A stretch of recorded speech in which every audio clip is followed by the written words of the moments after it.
Om Swastiastu, perkenalkan kami dari SGD 28 untuk mata kuliah Interprofessional Education 2, Udayana University.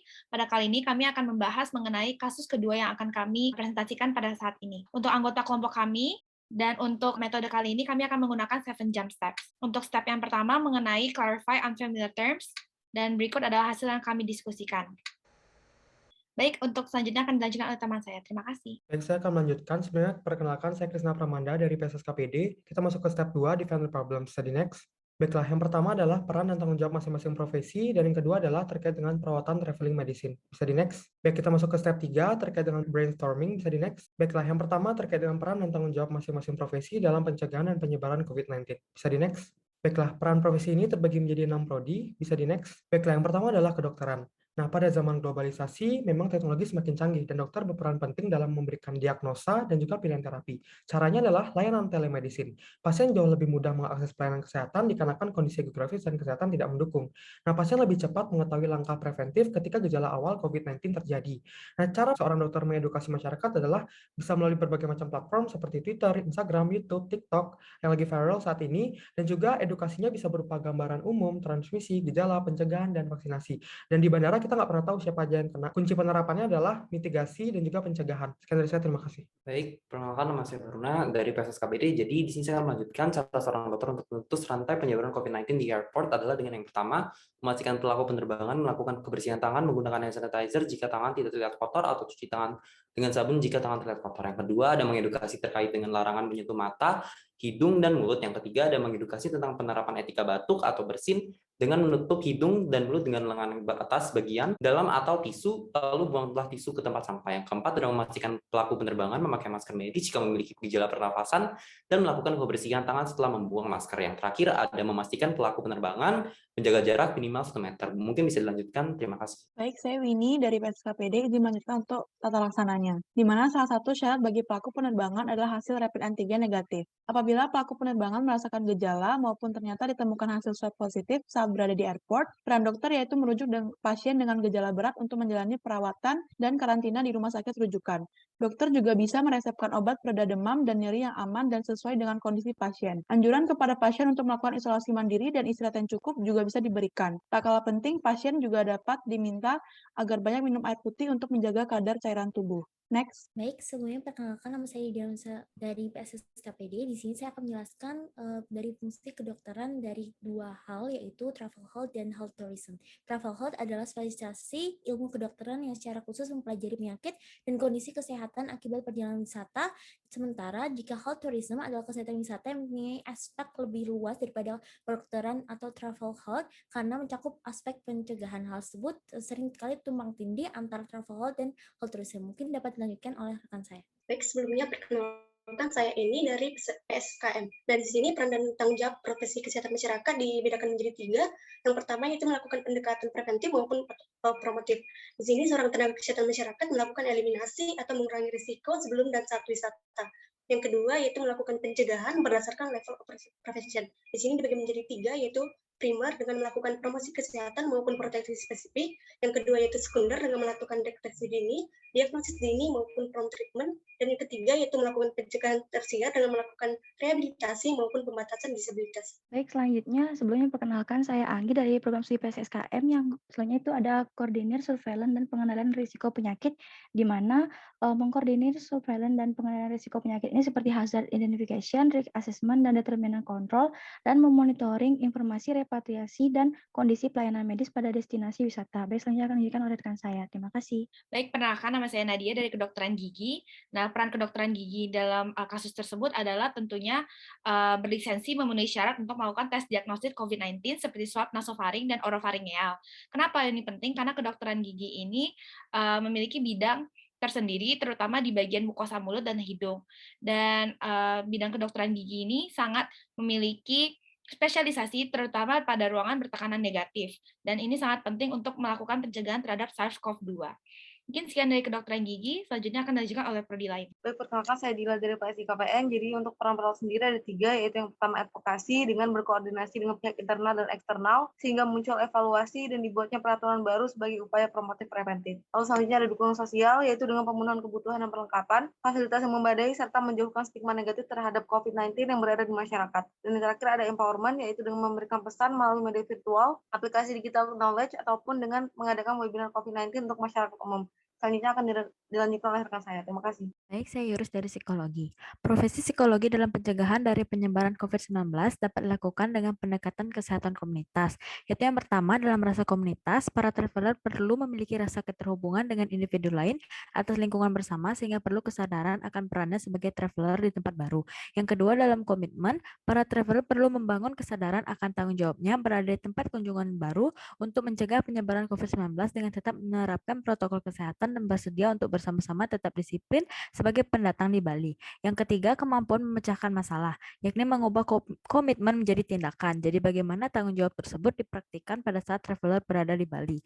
Yang keempat, akses ke sumber daya. Bagaimana dukungan dari pemerintah dalam mendukung traveler tetap menjaga protokol kesehatan dengan menyediakan fasilitas seperti hand sanitizer dan tempat cuci tangan di tempat-tempat yang strategis di Bandara Internasional I Gusti Ngurah Rai Bali. Baik, selanjutnya akan dilanjutkan oleh prodi lain. Baik, saya Lydia Lalahi dari Prodi Farmasi. Adapun peran tenaga farmasi yaitu dapat memberikan informasi obat kepada masyarakat, memberikan informasi yang valid, edukasi dan konseling ke masyarakat seputar penanggulangan dan pencegahan COVID-19, mengedukasi masyarakat dalam bagaimana melakukan pencegahan dan penyebaran COVID-19, serta memberikan rekomendasi obat agar tubuh tetap fit dalam melakukan aktivitas di luar rumah. Sekian dari saya, akan dilanjutkan oleh prodi lain. Terima kasih. Perkenalkan, saya Anita dari program studi fisioterapi. Dalam hal ini, untuk pencegahan COVID-19, fisioterapi bisa menekankan pada aspek physical wellness-nya sebagai bentuk pertahanan tubuh agar tidak mudah terserang penyakit. Yang berhubungan dengan physical wellness ini adalah proses membuat pilihan untuk menciptakan fleksibilitas, kemudian fit secara kardiovaskular, energik, dan tubuh yang kuat.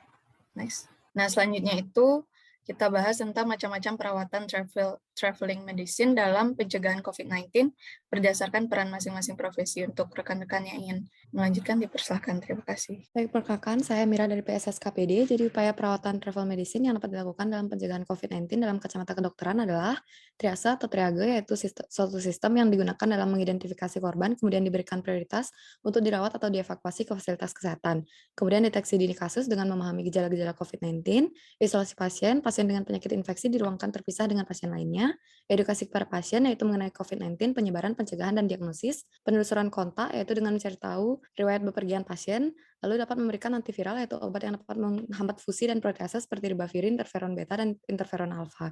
Baik, selanjutnya akan dilanjutkan oleh rekan saya. Terima kasih. Sebelumnya perkenalkan, saya Anggi dari program studi PSKM. Jadi yang pertama untuk kesehatan masyarakat itu ada konseling prawisata atau pre-travel counseling, di mana ada penggalian informasi mengenai wisatawan, penggalian tujuan perjalanan wisata, penggalian riwayat kesehatan wisatawan, pentingnya evaluasi kesehatan wisatawan, dan yang terakhir ada pentingnya menjaga kesehatan selama aktivitas wisata.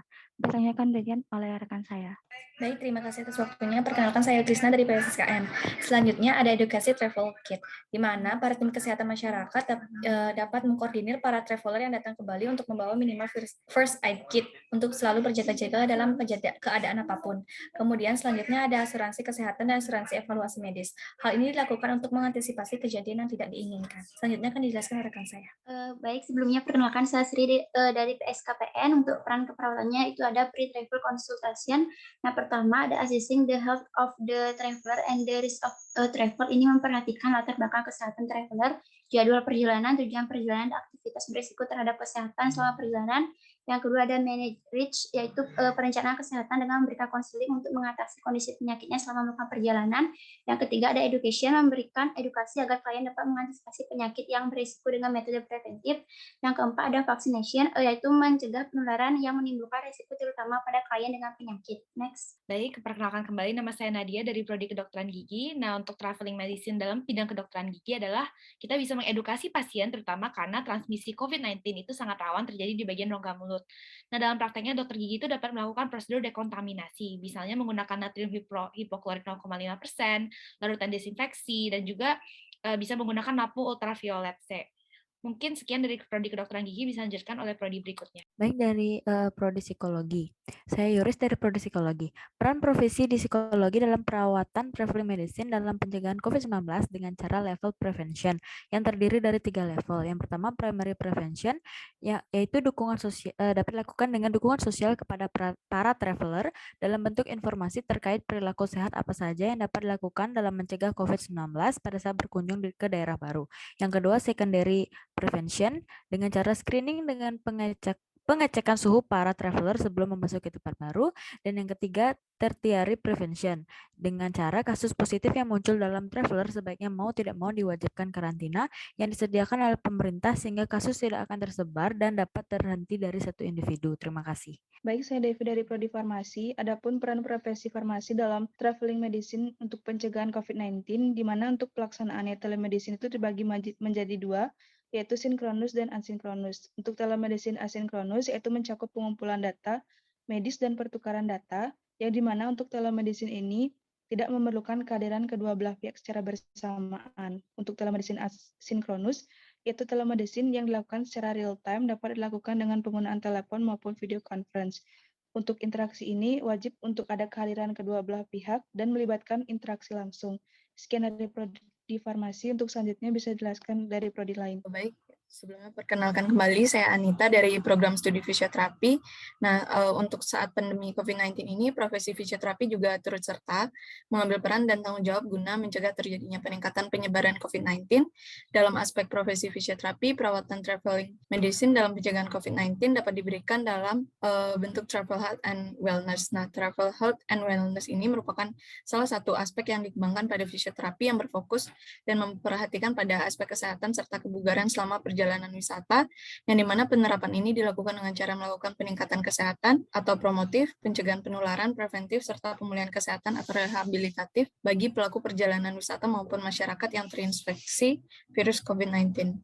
Selanjutnya, step 4, yaitu analyze the problem. Baik, untuk step 4 adalah bagaimana komunikasi yang harus dijalin para tenaga kesehatan terhadap wisatawan guna mencegah penyebaran COVID-19 di Bali.